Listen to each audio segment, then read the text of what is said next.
I will call February 11th, 2025 BOC Joint Government Oversight Finance Audit Budget Committee to order. Rise for the Pledge of Allegiance, please. Pledge allegiance to the flag of the United States of America and to the republic for which it stands, one nation, under God, indivisible, liberty and justice for all.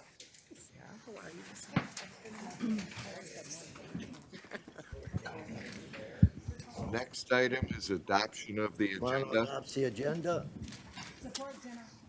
I have a motion by Commissioner Romano, supported by Commissioner Zenner to adopt the agenda. Any questions on the agenda?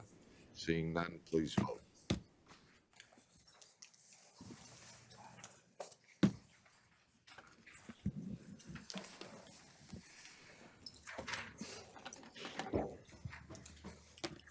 Motion passes 12-0.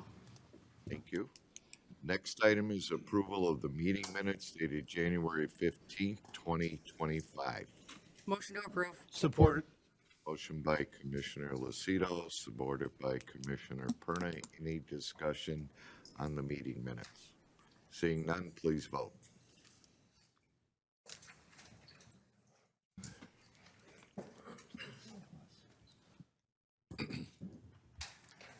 Commissioner Howard, I don't think yours is working. If you want a voice vote, I can add it. Yes. Thank you. And Commissioner Vansickle? Yes. Thank you. Motion passes 13-0. Thank you. Next item is our first of two public hearings. This public hearing is for agenda items only. We request the speakers limit their remarks to 3 minutes. Anyone from the public wish to be heard on agenda items? Boy, that's a lot of public not to have any. Seeing none, we will move on to item 6, appointment interviews. First is a Health Department hearing board, Health Department recommendation with board concurrence, 1 citizen at large, 2-year term to expire on December 31st, 2026, 1 alternate citizen at large, 2-year term to expire on December 31st, 2026. 2 nominees are Carolyn Thomas, citizen at large, and alternate Linda Jenuwine. I need a motion to refer it to full board. Motion to refer to full board. Carolyn Thomas, a citizen at large, and Linda Jenuwine as an alternate. Support Zenner. I have a motion by Commissioner Romano, supported by Commissioner Zenner. Any discussion on the motion? Seeing none, please vote.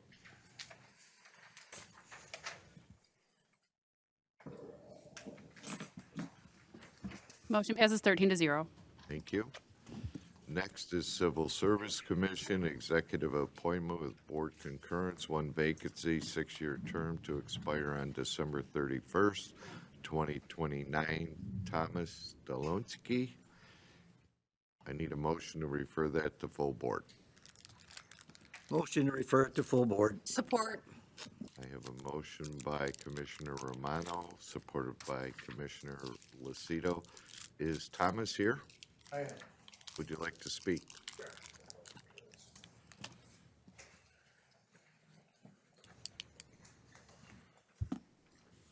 Good afternoon, Board. My name is Thomas Stawski. I just retired with the Sheriff's Office after 27.5 years of service. I was a dispatcher for 16 of those years. I was appointed to or promoted to a dispatch supervisor in 2014, where I've held that position until I just retired on January 31st. I understand former employees that I've worked with, Bob Stanley, Pat Massaroni, are also on the Civil Service Commission. One's a correction officer, one's a retired deputy, and I think I would be an asset to the board being a former dispatcher. Thank you. Thank you. Seeing no questions, please vote.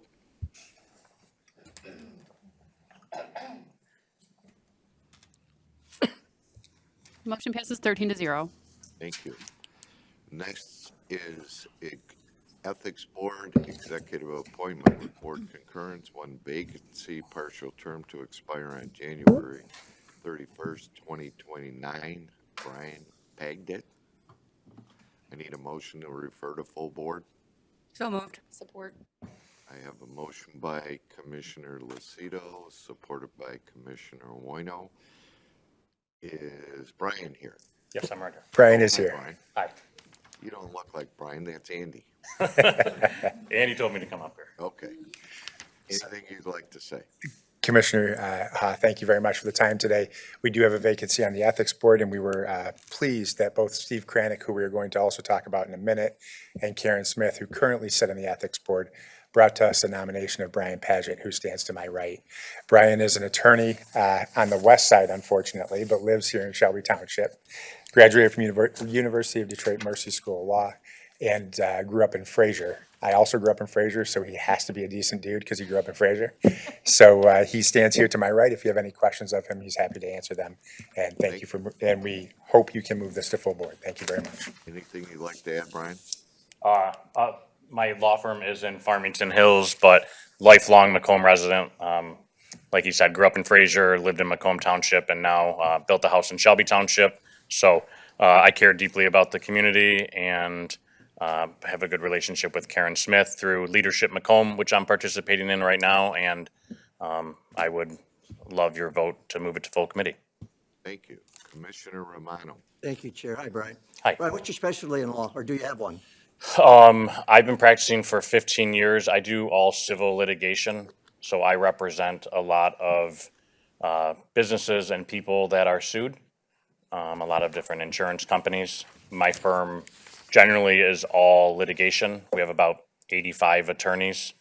I've been there for about 12 years, and I was at another firm in Troy for the first 3. So I'm a trial attorney. Thank you. Thank you, Chair. Thank you. Commissioner Howard? My question was, do you represent currently anyone in Macomb County that works for the county or any of that? I don't think so. I think my firm in the past has potentially had Macomb County like action, but nothing significant and nothing that I know of right now. Thank you. Seeing no further questions, please vote.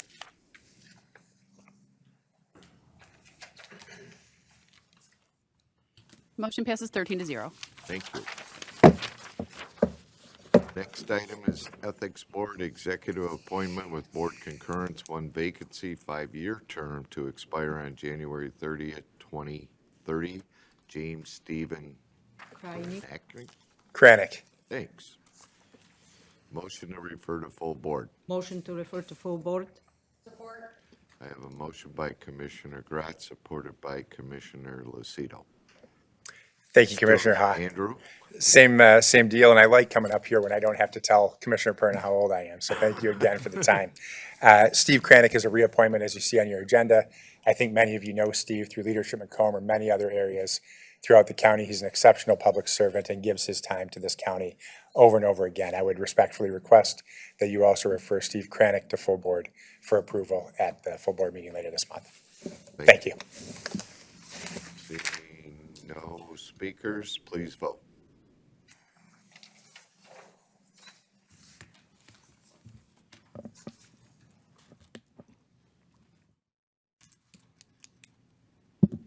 Commissioner Sabatini, I didn't receive a vote for you. Did it come through? I just voted yes. Thank you. Motion passes 13-0. Thank you. Next item is 7A, Contract Comprehensive Risk Services LLC, Workers' Compensation for $100,320. I need a motion to refer to full board. Support. Motion by Commissioner Romano. Who was the support? Commissioner Kraft. So here's Carolyn. Good afternoon. I have here to present to you today. This is our contract with our workers' comp carrier. They've provided some information, but just for some background on that, we've been using CRS as our workers' comp carrier since 2020. We're very pleased with the work that they do with us, and we would like to continue that contract further. Thank you. Seeing no speakers, please vote.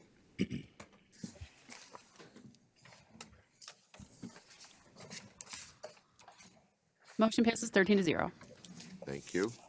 Next item is Occupational Health Centers of Michigan, how do you say that, Concertia Medical Centers, delivery of comprehensive medicine for $93,000. Motion to refer to full board. So moved. I have a motion by Commissioner Romano, supported by Commissioner Wallace. It's all yours, Carolyn. Me again. We have today here the Concentra Medical Centers. Concentra is our occupational health provider. This is where we send our employees for new hire physicals, as well as when we have an illness or an injury in the workplace. This is the agency that we send them to. So again, we have a long history of using Concentra, and we would like to continue that going forward. Thank you. Commissioner Van Sickle. Thank you, Chair. Good afternoon. Hi. Is this a flat fee, or is this like a not to exceed number, sort of, so when the employees go in, they bill us in? That's a great question. We do have a schedule of fees that's been included in this, and so the number that we gave you is really an average based on the spend for the last 2 years, because it really will depend on what happens throughout the year. Okay, The number of thank you. people we hire, the number of incidents that we're sending employees for. Thank you, Chair. Thank you. Seeing no other speakers, please vote. Oh, Commissioner Perna jumps in late. Question, how many locations do they have in the county? They're all over the area. There's a handful here in Macomb County specifically. Maybe 4 in Macomb County, and then they're throughout the state as well. So based on where the employee works or lives, they can go to one of 4, or do you direct them to go to a particular location? We try to encourage a specific location. They seem to know us best there and know what we expect, but the employees can go to other locations. All right, thank you. Seeing no other speakers, please vote.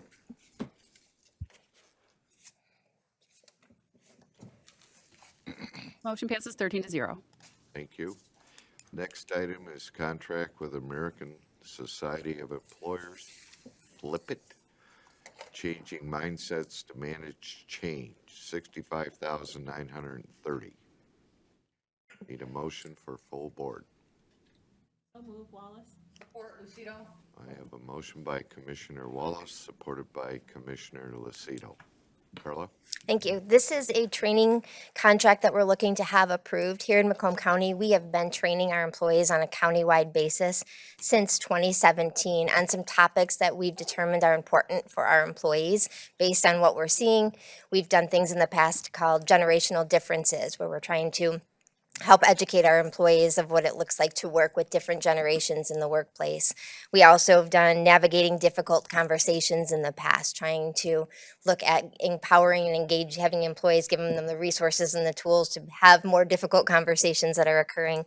We are just finishing up a training called Optimizing Communication, which we have been doing for the last 3 years in the county. We've pretty much exhausted that, and so we're looking at this topic going into the future. The concept is really on resiliency, and I've come before you the last couple years really talking about some of what we're seeing here in the workplace, the post-pandemic effects that we're seeing here in the workplace, and our employees definitely struggling. We've seen a high number of FMLA increases and ADA request increases. So we're looking at this concept of resiliency and what does resiliency look like and how does it play in our workplace. And so the contract before you is we're with ASC, who we do have a history with in terms of training. And we piloted this program over at the health department and community mental health based on some feedback that we'd received through the safety committee of just how difficult it is with some of the customer bases that we've had. We piloted this over there and got fantastic results from the employees that were in that training, just really helping them to understand what it looks like to maybe manage change differently, understand how people process change, and really to look at flipping our mindset when it comes to that. So we're building in that with this concept of resiliency, which is a program we're looking to run through the Human Resources Department throughout 2025. If I read the budget correctly, this is about 65% of that line item. Is that correct? For training? Yes. I came to you this year with asking for more money so that this was something we were looking to do. This is something we planned on doing. Yes. Thank you. Commissioner Kraft? Thank you, Mr. Chair. Carolyn, I don't have a question on this specifically, but I guess to follow up or piggyback on what Chair Haas said, what do you plan to do with the rest of the remaining balance, since this is about half of it? Do you have something planned, something scheduled, or is it sort of, as you work through this program, it may, stem to something else? Yeah, this is a very large part of that, which is why I was asking for more money through the budget process, just to help us to have a little bit of extra. What we do with the remainder of the money is spent, we have a leadership training program. I've talked about that before up here. I think we've been doing that for about eight years or so now with county leadership. That's actually starting next week. We use that money to provide training to employees as needed. So if we had a department contact us and needed something and they needed either brought into their department and do a department training or maybe some specialized training for a specific employee. And then we're using that money also as continuing leadership development courses here for Macomb County for our leadership. Okay, and I knew when, every time we go through the budget process, we talk about leadership training, and this kind of falls in that category. So I guess my next question would be, is this program more for leadership roles, or is this really for any employee we have in the county? This is going to be countywide. So we're looking at this for 3 years. This would be the first of the 3 years. The 65,000, whatever I have in front of you today, is for the first year. We believe if we keep this pace up over the 3 years, we would have trained about 1,700 employees when all is said and done. Okay, because that was going to be another question, because I saw that it trains about 500 to 600-ish per year, depending on how the programs go. So each year, each topic that we've taken it, and we're usually doing it in about a 3-year span in order to be able to hit all of the employees. Got it. Thank you, Carolyn. Thank you, Mr. Chair. Thank you, Commissioner Romano. Thank you, Chair. Hi, Director. Hello? I think you just said 1,500 or 1,600 employees participate in this program. Is this mandatory or is it optional for them? We do consider it mandatory for any of the departments that are not run by an elected official, because I can't direct elected officials, department employees to take that. But we do put that out there as a mandatory program for employees to take. And how long is the actual program itself when the class starts? If today being Tuesday, I started Monday, how long does the class last? I believe it's a 4-hour training. Just a 4-hour training? Is that correct, Jessica? Yes, a 4-hour training. Thank you, Chair. Thank you. Thank you, Commissioner Van Sickle. Thank you. Does your department use charge numbers or charges for various activities? Do I charge for training? Is that what you're asking? For instance, yeah, that would be one of them. We don't charge departments or employees for training, no. That's in our countywide training fund. So how much time people spend training across the whole county, we don't really know. I don't know what departments are necessarily doing on a countywide basis. Maybe I think the best way to talk about that is by their specialty or operationally. I don't have that, but through HR, we have the countywide training program. So this is our responsibility to distribute that. So if I had a department call and there was money available, I could pay for that training out of that fund. If not, I would let them know that we'd help them with that, and then they'd pay out their own department. No, I was really referring to training when people are doing the workday and they take your training. Oh, online. I mean, Workday training is all free. We have LinkedIn Learning, which is connected to Workday. And so that is part of what we pay for out of our department that's available to all Well, employees. the training itself is free, but the county's paying for the people's time. Correct. That's where I was going to. Correct. They're doing it on county time, yes. Yeah. Thank you. Mhm. Thank you, Chair. Thank you. Seeing no further speakers, please vote.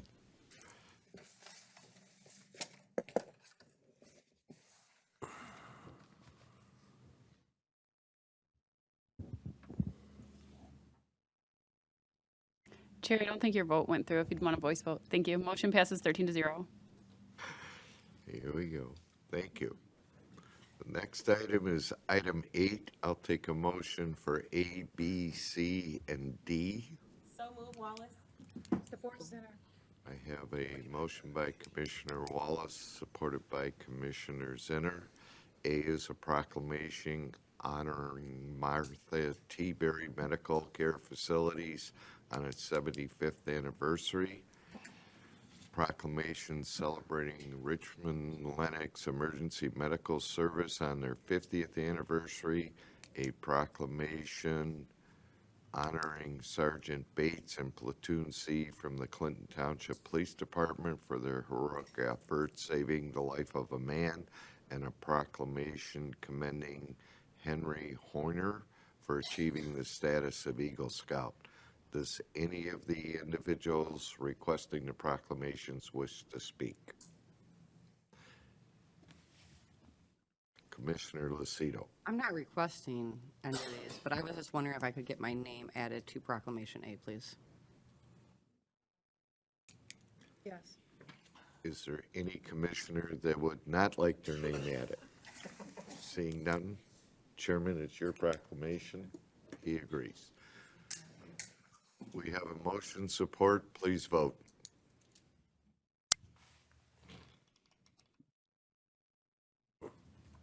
Motion passes 13-0. Thank you. It's my honor to turn the gavel over to the Finance, Audit, Budget Committee Department Chairman, Mr. Kraft. Thank you, Chair. I'd like to call to order the Finance, Audit, Budget Committee Department, or committee meetings. Here we go. We're off to a great start. It's been a long day. I need a motion to receive and file the Central Intake and Assessment Center quarterly report for February 2025. So moved. Support. Motion from Commissioner Haas, support from Commissioner Wallace. We have Ben and the whole crew. Most of the crew, all the crew. Come on, Ben. We're here. Good afternoon.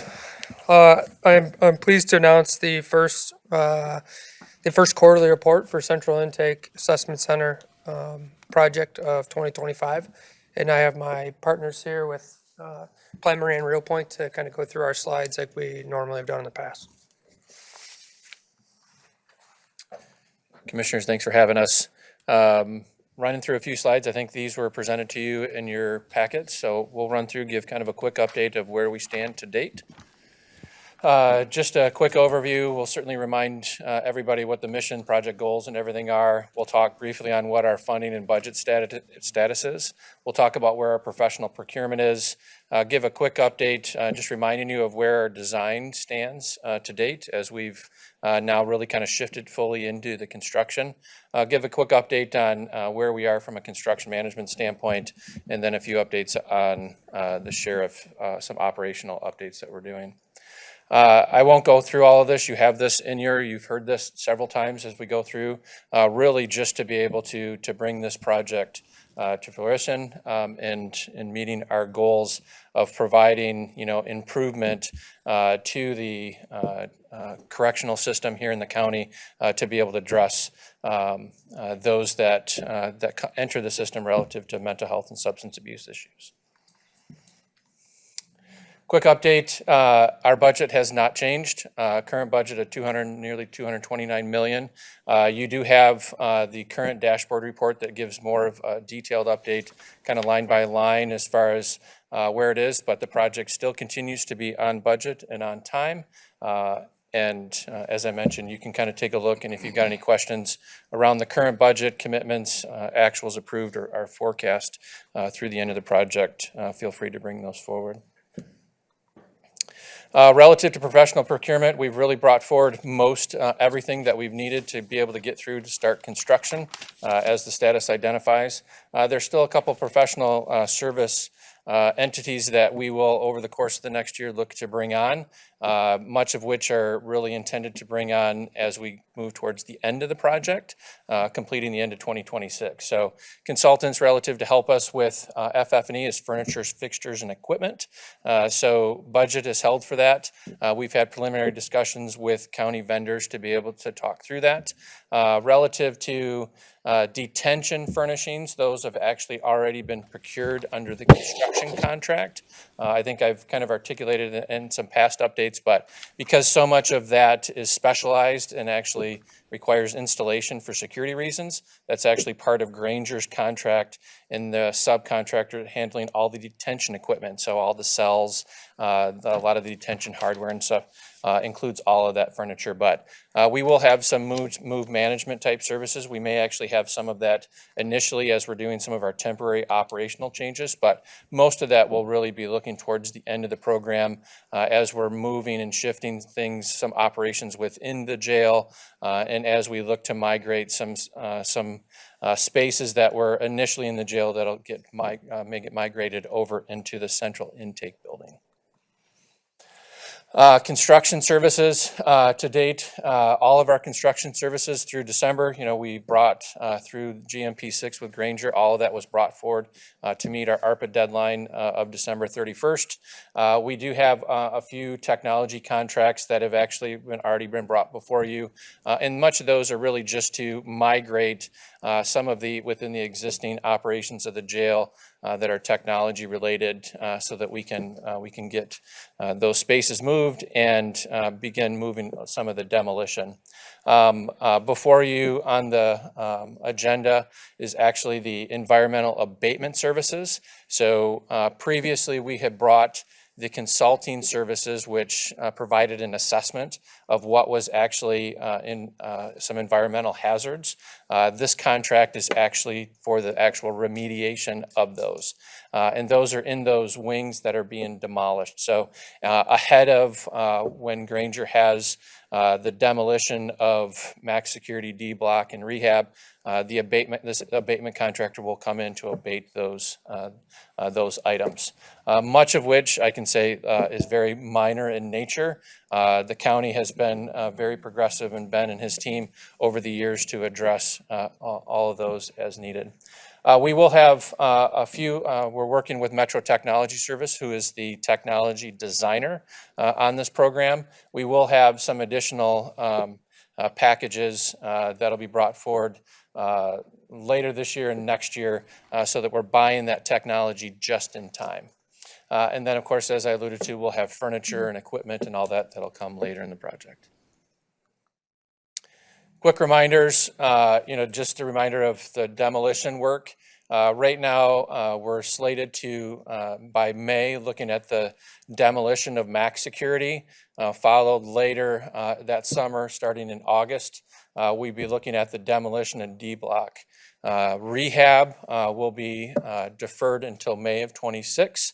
But again, just ahead of that summer schedule of this summer, we'll be kind of starting some of that construction around the site and making way for the work that needs to happen on the north side of that existing wing. Just quick floor plans to remind you of the existing jail, the position of the new central intake, the new secured parking lot, front drop-off roof. All of that has been brought before you previously, and some of the renderings just as reminders of what the building will look like, as well as once the north wings are demolished. So with the new north secured staff parking, the connector between that kind of runs along that north side to tie in to allow for operational transition between the existing jail and the central intake. And then ultimately on where rehab was, the new vehicle maintenance area. View from the west side showing the new vehicle sally port, that single-story section, which will allow for complete drop-off and drive-through capabilities. Some views of the inside. From a construction update, essentially all construction trade contracts have been bid out to date. All of those were brought forward. Granger has facilitated all of their subcontracts with each of those trade contractors. More so, what you see is there's actually a lot of work that's happening behind the scenes with the trade contractors, submitting drawings, shop drawings, understanding what products they'll be providing. So a lot of that is happening right now. And what you do see when you drive by is a lot of concrete and a lot of footing and foundation work. So really getting that foundation of the project going. The dashboard schedule does identify that for the next several months before we start seeing really some of that coming out of the ground. But mostly what the construction team is working with is really understanding the means and methods about how they put it together, when they put it together, how they sequence certain operations to be most efficient. Some progress photos. As you can see, there's a lot of rebar that it takes to keep a 4-story building up as we come up. This essentially is the basement level down at the east end. So this building will only have a partial basement on that east end. So what you're seeing is essentially the footings below that, and as they're coming up out of the ground, those yellow are actually the concrete forms that are forming, that'll form the basement walls. Schedule, just as a reminder to be able to show you when our next updates will be. For the most part, construction moving forward is on time and on schedule.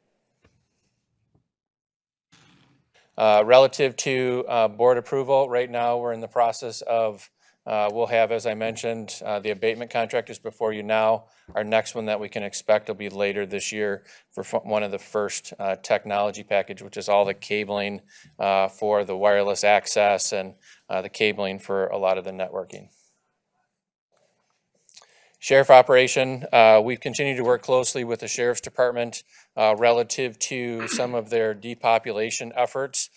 So concurrently, there's a lot of logistics happening.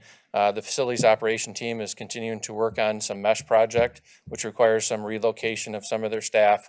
But the bulk of the renovation work and the capital improvement work will begin here later this spring, April, May, as that project finishes, enables to maintain, a lower population load on the entire facility in order to move into the others. We're also very much, there's a lot of effort behind the scenes working to relocate things like evidence storage, which is currently in the basement level of D block, creating some temporary efforts to do that. So as you can imagine, the handling of all of that evidence, the relocation of it takes a lot of logistics.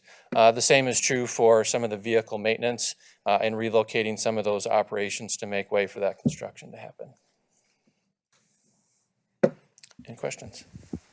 Thanks for the presentation. We do have some questions. We'll start with Commissioner Haw. Thank you, Chair. When you talk about the relocation of the population, you're not only talking about relocating the sheriffs and the equipment the sheriffs use. Are you talking about relocation of some of the current occupants of the? Yes, yeah. As I think, who brought forward? I think was it I think it was one of the Jason Ambro. I think had brought forward maybe in December and had talked about the commitment of depopulating some of the inmates, and so they have been working with various counties around Lower Michigan.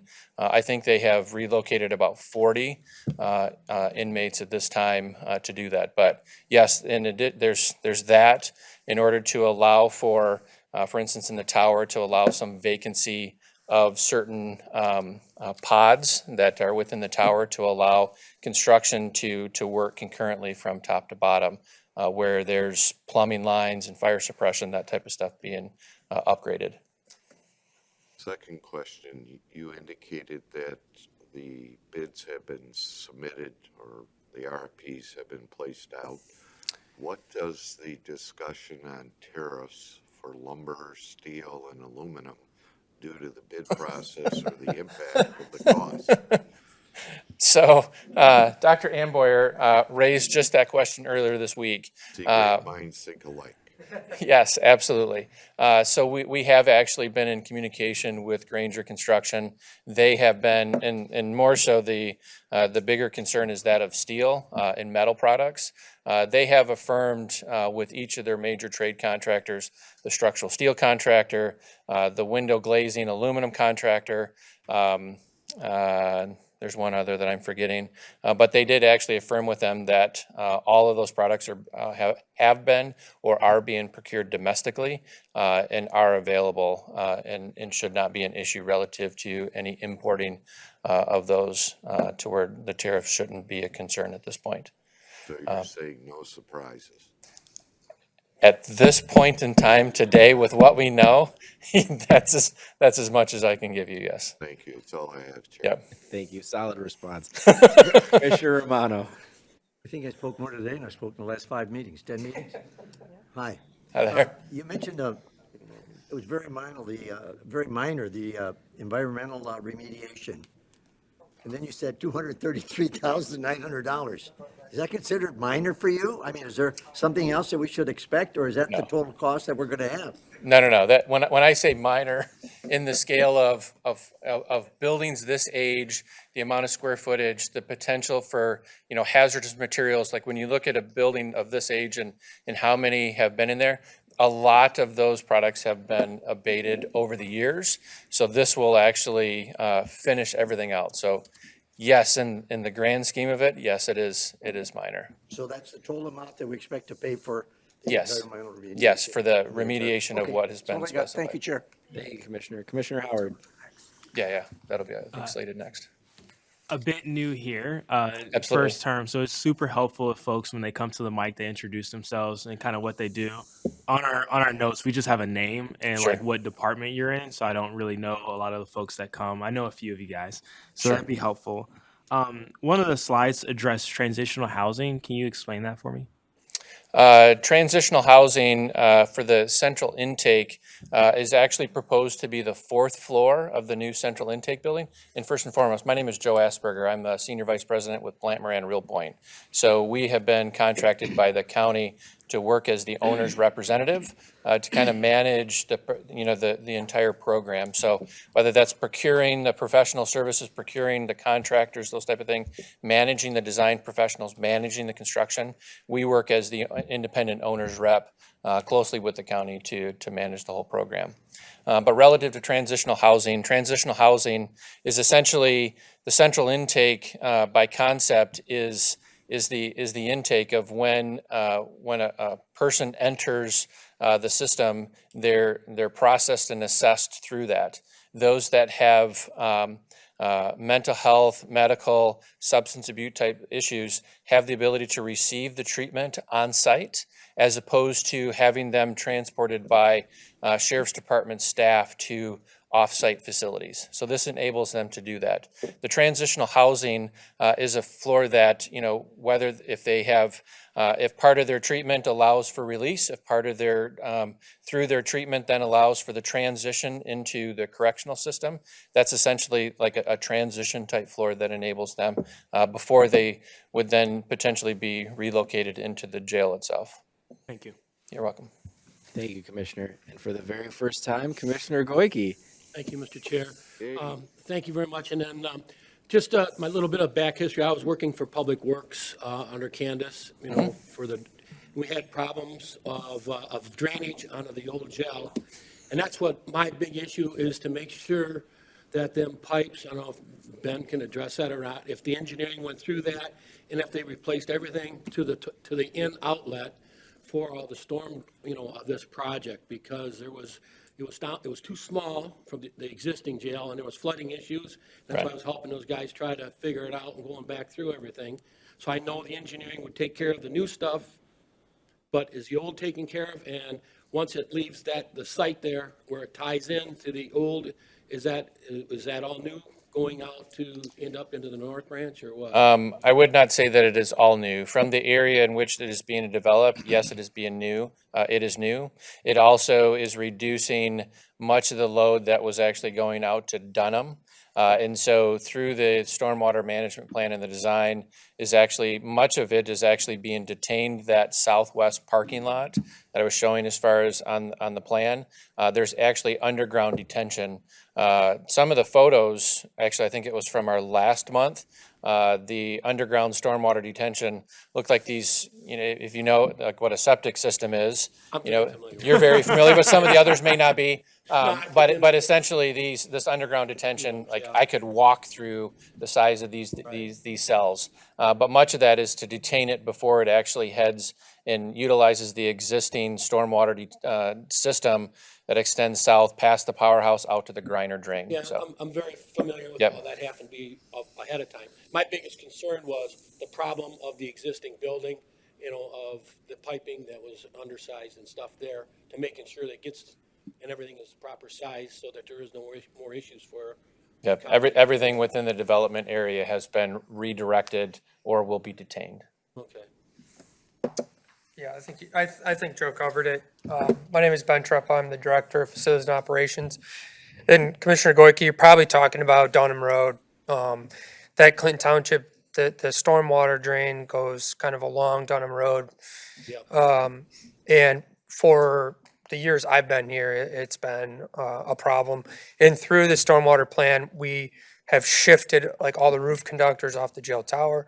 Everything is going to shift to this other side of the facility, and a potential stormwater system on the northeast corner, possibly. There will be a minor system on the north. Yeah, so, most of which would be so it's shifting some of that stuff and also dealing with some of our old sanitary systems and lines that are in that area. So I feel confident, you know, part of my process in this project was to explain to them my concerns, especially related to Dunham Road where, you know, we fought flooding and all sorts of problems for years and years and years. That was my whole Yep, point. yeah. Just to make sure, you know, spending $200 million, that old problem is Sure, fixed by, yep. you know, spending a couple $100,000, and I think you should probably be redoing the whole Dunham Road deal too. And that north side of the jail, the whole landscaping and the grading is all gonna change as well, which will help us.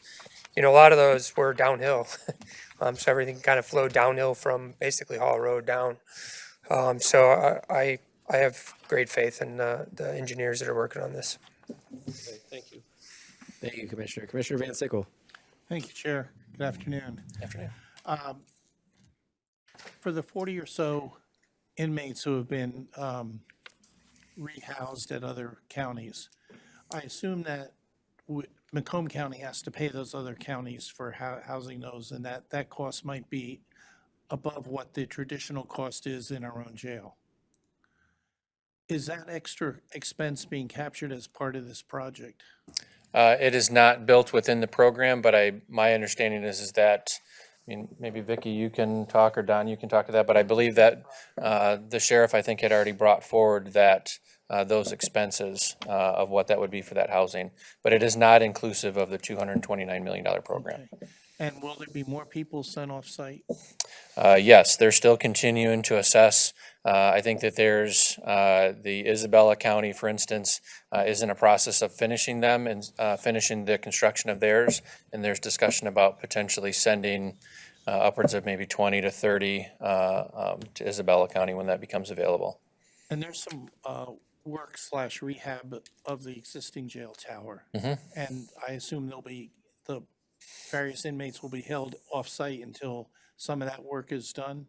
There'll be a lot of movement, and so as I had alluded to, essentially the tower is made up of 6 pods that exist around kind of the 3 sides of it. A pod from top to bottom will be vacated, so inmates will be, as you've got, I think, it's like an 8-week process that Granger's anticipating to do renovations within that pod area, so it allows separation of the construction traffic from the inmates. And so as construction moves, they will, you know, vacate, relocate the inmates, move into the next pod, so there will be a lot of logistics moving back and forth. So there'll be like 3 8-week periods as they move around? Yeah, there'll be several of them, yeah.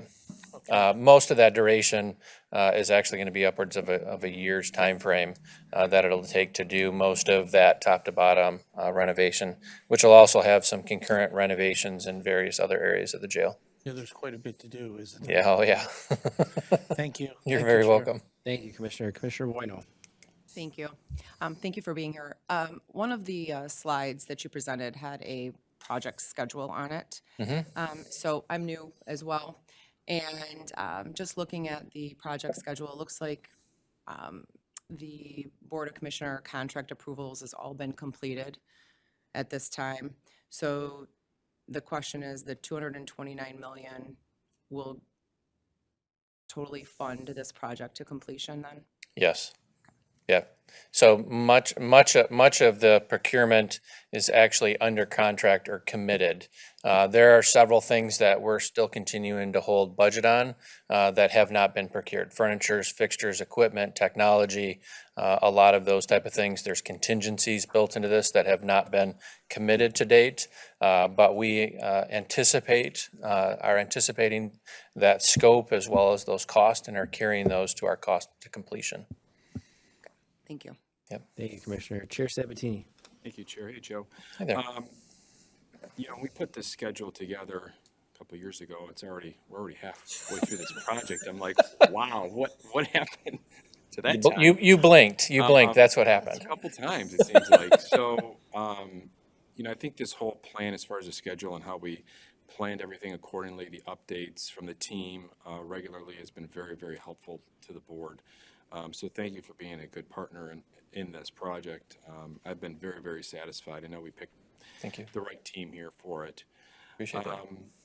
I know we're pouring a lot of cement right now. A lot of concrete's being poured, and I know the temperatures aren't the best. Has there been any challenges that have come about with the cement? Relative to the placement and everything of it? No, I mean, that's actually part of the design process. We are continuing to work through, if you recall, one of the professional services that we hired was a company by the name of Intertech PSI. They're providing material testing services. And so, there's the structural engineer record, the design team identifies how that concrete needs to perform from a strength standpoint and everything else. The independent third-party testing agency actually tests that. So they test to make sure that the soils underneath are meeting the compaction requirements, that when the concrete is placed, that it actually meets the strength capacity. We do continue those are tests for every pour that comes in. There are some that when they are questionable, we do review those. There is an investigation that works with the design team to work through that. But ultimately, other than the progress is slower, of course. I know I've done some site visits walking out there, and my skin is just not thick enough to be out there. But thankfully, there are the professionals that can do that. Great. Thank you for the update. Thank you, Chair. Thank you, Chair. Commissioner Howard on the second round. You mentioned contingency, and that sparked a question. If I remember correctly, we have a $25 million contingency for this project. Is that correct? About that. How much of that has been spent to date? Initially, so there's a few different types of contingency. There's actually, in Granger's contract, there's actually some construction contingency that's built into that. Outside of that, initially when the program was established, there was about 25 million. That now is, with the buyout of everything, that contingency is sitting at about 14 million now that everything has been bought out. But those contingencies typically are kind of reviewed and assessed throughout the entire design process as the scope kind of pushes and pulls. So part of those contingencies assume some design and as the scope kind of adjusts. And then truly when we have the construction manager and get through, we're estimating throughout the entire design process and adjusting that to make sure. And then of course at the time of when we receive bids, and so for those that were here last year, we actually brought 6 different amendments to Granger forward. And with each of those, we had some were under budget, some were over budget. But ultimately, when we got towards the end, there was the county and the administrative team did select to allocate some additional contingency towards everything at that point. But we have identified that with the remainder, we do feel confident that to be able to get through the rest of the project, that a project of this scale, we would expect to see that. So, thank you. Thank you, Commissioner. Seeing there's no other speakers, one quick editorial from me real quick. I have a good friend of mine who is a sheriff's deputy in a county out west Michigan, and he is responsible sometimes for transporting inmates to different prisons and jails across the state. He recently visited ours, and he called me the other day, and he goes, "Hey, maybe when you guys build that new building, maybe you should throw in a drive-through Sally Port." I said, "You're in luck." So it's not only helpful to our deputies and us here in Macomb County, but it's also helpful to the deputies around the state that utilize our facility as well for whatever reason. So I just want to thank you all for the wonderful presentation. Keep up the good work. We look forward to the next update. Yes, absolutely. I mean, that's all a process. And with that pull in, drive out, staging, you got to remember the county services all of the local municipalities. So every time somebody comes in, that booking area is a hot spot for that. And when you can, be more efficient about that, absolutely, that drive-through will improve the operations significantly. Immensely. Yes. Thank you very much. Yes. All right. Seeing no other speakers, please vote.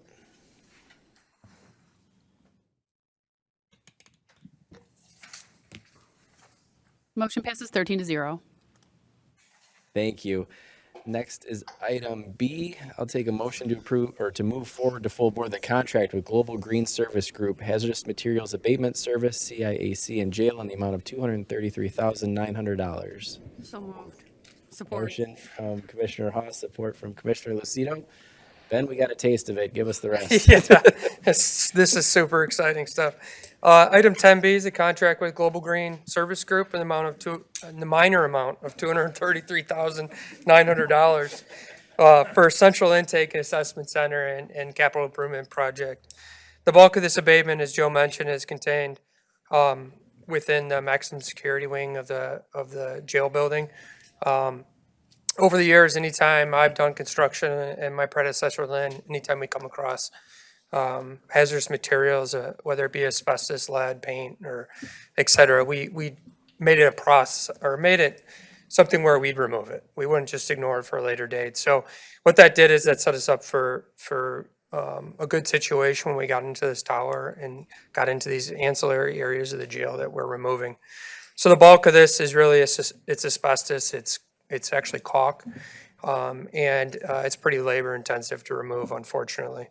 But most of it's within that old maximum security wing of the jail. This work must be completed prior to gross demolition, which is slated for this year. This item was publicly bid in coordination with the purchasing department.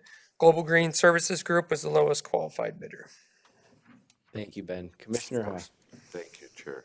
Ben, I support this, but I want to follow up on Commissioner Howard's question. There seems, if I'm correct, there's like 4 buckets here. The ARPA funds, the state funds, the funds that are coming out of the general fund, and the contingency fund. Correct. When I read our notes here, it said funding is available in the Central Intake and Assessment Center, Macomb County Jail Capital Improvement Project budget.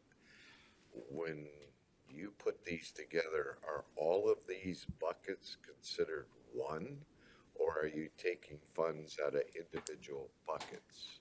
Because if it's individual, we would like to know that. If it's out of one big fund, I think that would be more difficult for you to identify. Correct. So this item in particular would be funded through the general fund, whereas construction and some of the other things will be part of the state and federal funding. So they are separated. If you want, do you want to explain the process with eBuilder and how we're separating? Sure. And we're working with Vicky on doing this right now, actually. Sure. So that's an ongoing refinement type process, but ultimately, yes, they are comprehensive as far as one total budget, the $229 million that we're looking at. But we do look at align specific contracts and budgets to certain funding sources. So one of the things that in simplifying this is that all of the construction trade contractors within Granger's is essentially really fully funding that $130 million of federal funding. And so when we process, as Ben mentioned through our system eBuilder, when Granger has a pay application, there's literally a division of how some portions of that are. So as they have progress payments, we can identify those that for the most part, it's either coming out of the ARPA funds, and then based on the guidelines and the rules, the rest of it is kind of coming out of state and local funding. And so it's divided that way. And then much of that is pushed to the finance department to kind of help report and reconcile that. So we're continuing to work through and refine some of those details, but for the most part, the federal guidelines had the most restrictive as far as the timing, as far as what we could use it for. And so that really, with those guidelines, if it's work associated with the construction of the central intake, it's federal funding, and really everything else and anything over and above that $130 million value of construction falls under the state and general fund. So is it possible when these requests come to us, there's an identification of where it's coming from? Moving forward, everything will be outside of federal. Federal has already been procured through the construction trade contracts and Granger's contract that was executed in December. Thank you. You're welcome. That's all I have, Chair. Thank you, Thanks, Commissioner. Seeing no other speakers, please vote.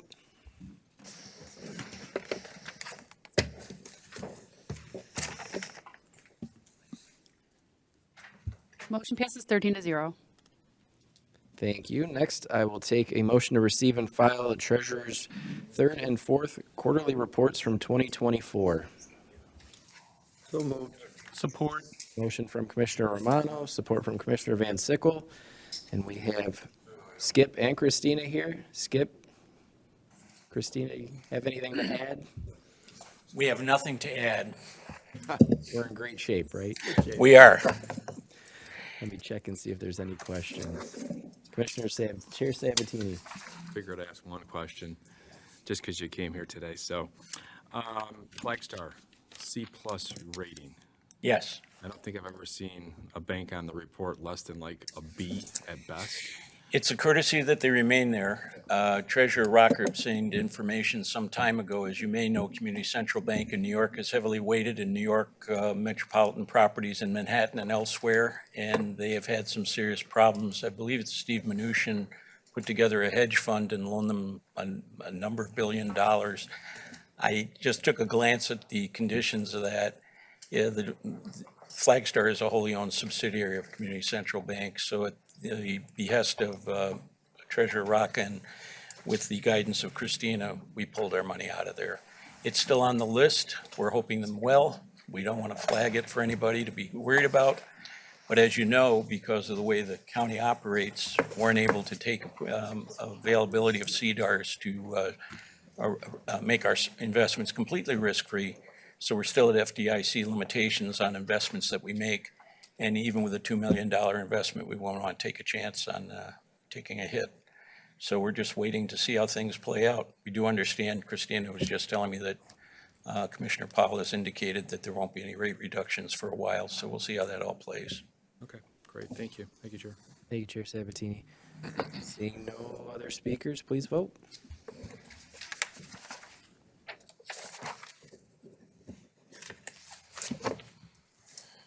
Motion passes 13-0. Thank you. Next is item D. I'll take a motion to recommend a full board resolution 2025-13003, a resolution designating public fund depositories in compliance with Act 40, Public Acts of 1932 as amended. So move. Support. Motion from Commissioner Haas, support from Commissioner Romano. You're up again. The only comment we'd make on that is that we did add Mercantile Bank, so we have 17 depositories to choose from. We thought that was wise. Christina did examine them and check them for ratings and other credibility aspects.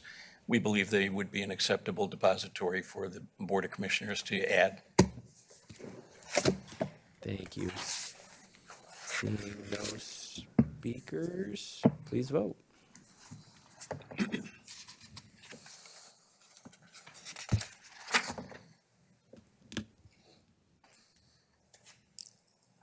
I'm missing two. Commissioner Lucido? Oh, I'm sorry. Commissioner Van Sickle.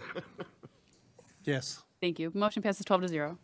Thank you. We want to thank you, and if I may, on behalf of Vicki Wobler is here today, our department has looked very carefully at the proposal. She has F through I.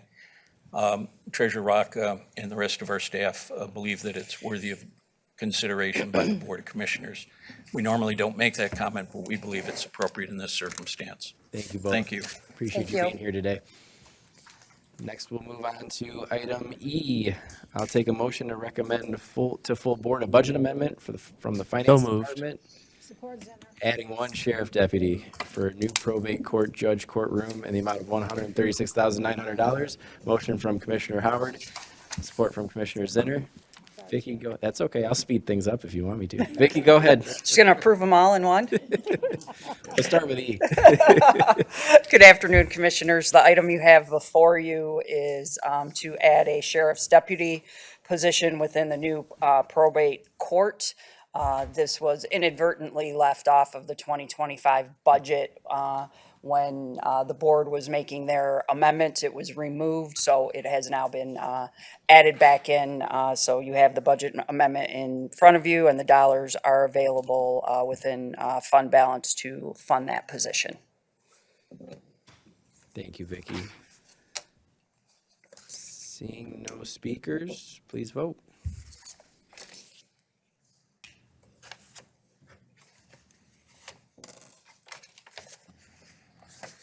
Motion passes 12-0.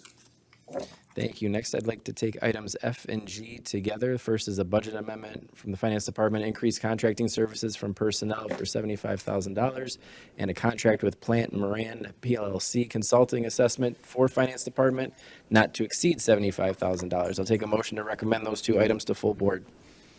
So moved. Support. Motion from Commissioner Haas, support from Commissioner Romano. Vicky? Good, thank you. The two items you have before you are relative to a proposal from Plante Moran to do a deep dive into the operations of the finance department. They will come in with staff and they will look at the various roles and titles within the finance department. They will look at all of the processes within the finance department. They will do some comparisons with other finance departments throughout the area. And what they will do is they will come back and kind of give us recommendations, if you will, of maybe where we need to make improvements, some changes that we could potentially make, all just to strengthen the finance department as a whole. The cost is in an amount not to exceed $75,000, and there is money available within the finance department budget due to some vacancies that we have within the department and positions. Thank you, Vicky. Commissioner Van Sickle. Thank you. Where will this report come back to? Your department? Yes. Will you be sharing that with us? It all depends. I guess I hadn't thought that far on it. I don't know that we historically share that information when we do reorganizations and that within departments and agencies. I can consult with the exec's office on that. You said it all depends. Depends on what? Depends on consulting with the exec's office. Okay. Thank you. Thank you, Chair. Thank you, Commissioner. Chair Sabatini. Thank you, Chair. Hey, Vicky. Hello. I know we've talked about this, this proposal. I'm in support of it. I think it's a good thing. I know we've had some questions about finance, and this certainly should answer all of our questions across the board. So I just want to thank you for getting on this ASAP. I know you're in a limited amount of hours here with the county, so I don't want to stay on the clock any longer. Thank you, Chair. Thank you. Thank you, Mr. Chair. Commissioner Ha. Thank you. Thank you, Chair. I support Chairman Sabatini's comments. And in addition, we had discussed about consulting with us on the budgetary process as well. Yes. To try and get a cooperative recommendation under continuous improvement that we talked about last Correct. December. Yes. So we're very much looking forward to that as well. No, good. Thank you. Thank you. Thank you, Chair. Thank you, Commissioner. Commissioner Zinner. Thank you, Chair. I just wanted to concur with Commissioner Van Sickle. I realize you have to go to the executive with that, but it'd be nice to have that come here so we can see it also. Thank you. Thank you, Chair. Thank you, Commissioner.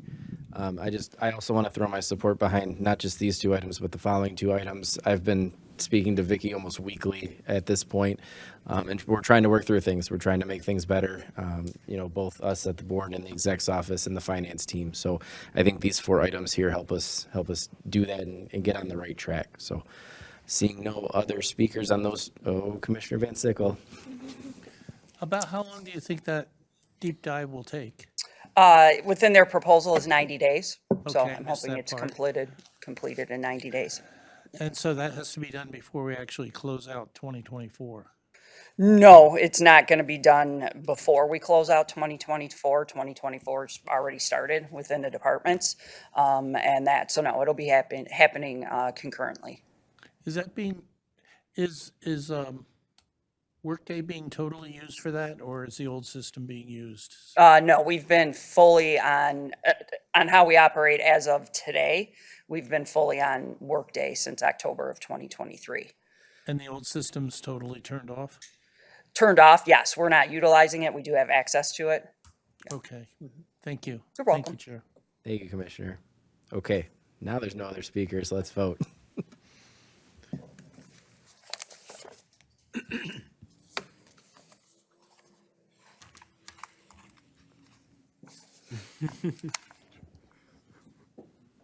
Chair Sabatini, I don't think your vote came through if you want a voice vote. Yes. Thank you. Motion passes 13-0. Thank you. Next is item H. I'll take a motion to recommend to full board the contract with Plante Moran, project management and accounting service assistance for the 2024 audit and single audit not to exceed $139,425.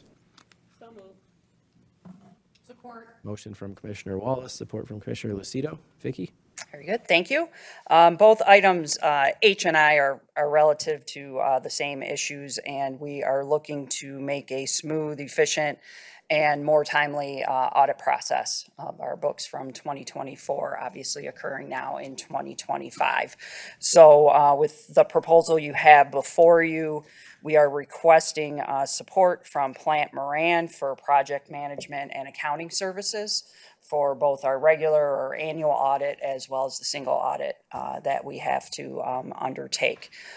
This will help us to complete it on a timely basis, give some relief to staff with the workload that they already have within the department. So we are looking forward to this and really improving our processes for this coming year.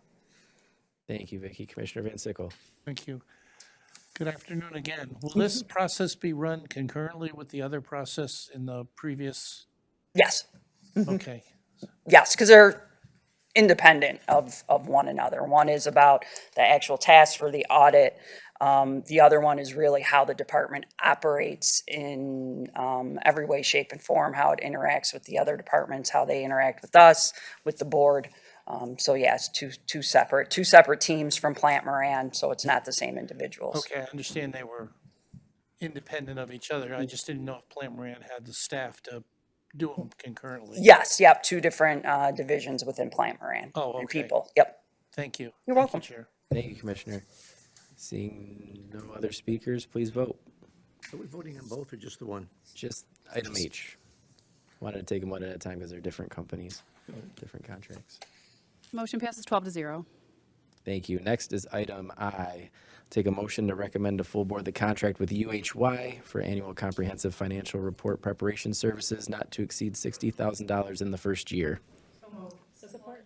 Motion from Commissioner Lucido, support from Commissioner Zinner. Vicky, go ahead. Very good, thank you.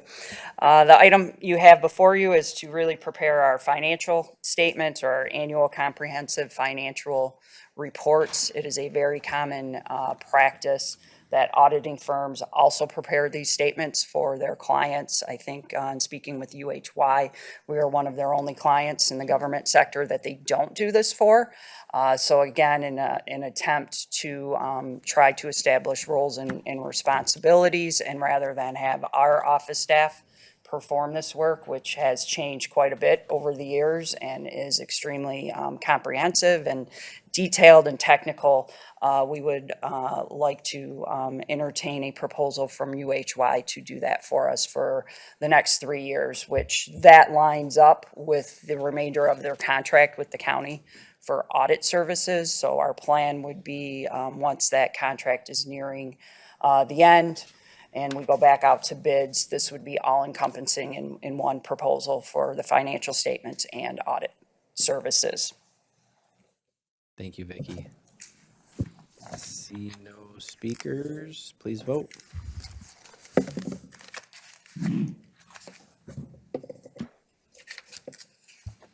Motion passes 13-0. Thank you.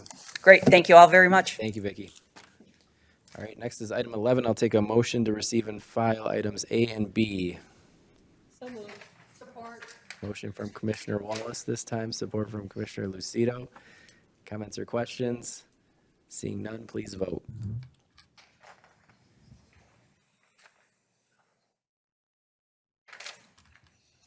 Motion passes 13-0. Thank you. Next is public participation. Anybody from the public wishing to speak, you have a maximum of 3 minutes to speak on any issue you'd like. Anybody from the public wishing to speak? Okay, seeing none, we will close public participation. We'll move on to commissioners' comments.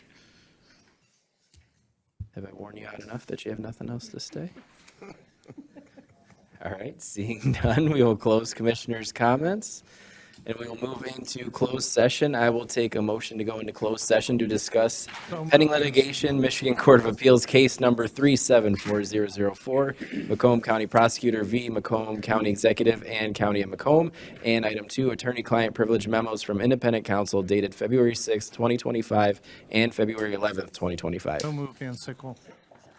Motion from Commissioner Van Sickle, support from Commissioner Zinner. Please vote. And please clear the room, visitors and guests. Get him, Sergeant. Motion passes 12-0.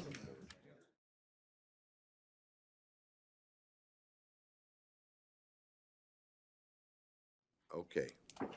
We just concluded closed session, so we have pending litigation, Michigan Court of Appeals, case number 37004, Macomb County Prosecutor versus Macomb County Executive and County of Macomb, and attorney-client privilege memos from independent counsel dated February 6, 2025 and February 11, 2025.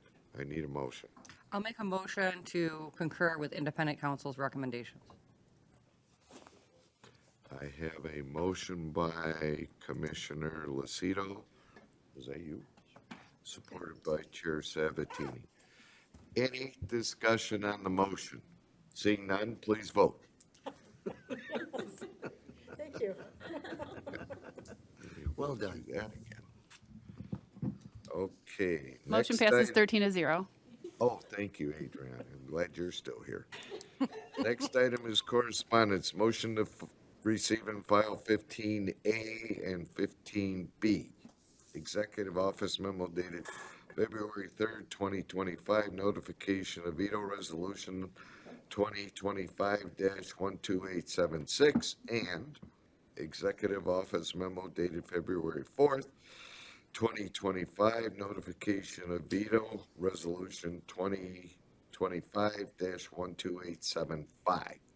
Need a motion to receive and file. So moved. Motion by Commissioner Lucido, supported by Commissioner Wallace. Any discussion? Seeing none, please vote.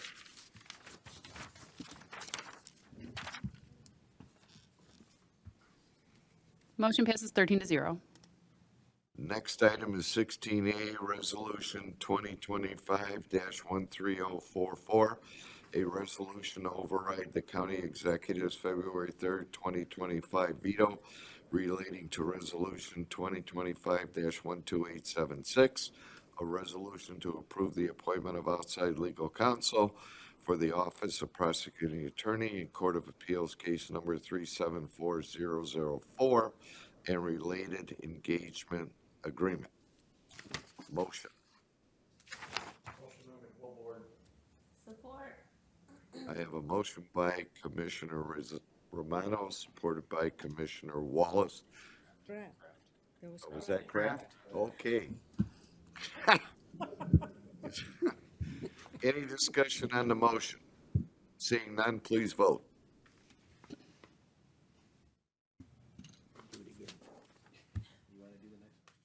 Motion passes 13-0. Thank you. Next is item B, Resolution 2025-13041. A resolution override the county executive's February 4th, 2025 veto relating to Resolution 2025-12875. A resolution to approve legal service for the Office of Prosecuting Attorney. I need a motion.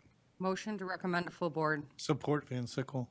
I have a motion by Commissioner Lucido, supported by Commissioner Van Sickle. Any discussion on the motion? Seeing none, please vote.